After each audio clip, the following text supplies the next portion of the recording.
Hi, this is Leah Giants, and I'm answering Benjamin Morano's question.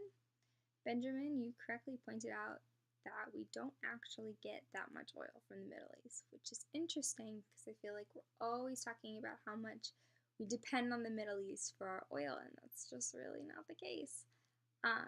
And I think it's interesting because when we think about the history of why we started pulling out of the Middle East and trying to look for other places for our oil was because of the 1970s embargo and how much control the Middle East had over us in our international relations, in everything. I mean, the fact that our country could be so paralyzed by a response to what a group of countries decided to do is kind of scary.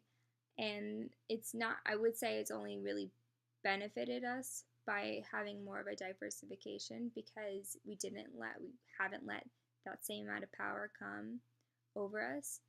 And I think it would only, I mean, not only, but it would benefit us to continue to pull out and continue to prevent this dependence on the Middle East for oil from happening again. Because I think a lot of the reason why we've been in the Middle East, and this is kind of like a conspiracy theory, but I think a lot of the reason why we've been in the Middle East is because of we wanted to control the regulation of oil. Even though we kind of pretended it was because of just terrorism or just this, or oh, they have weapons of mass destruction or whatnot. And I think there's like been legitimate reasons for some of those. Like I think terrorism obviously is a problem, and I think the Middle East really is unstable.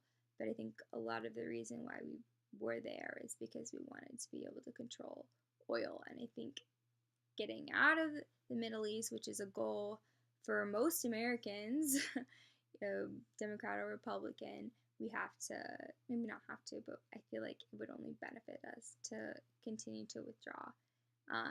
Because then we lose our incentive for being there. And I think there's been so much negative impact to our country as a response to our need to control the Middle East oil supply.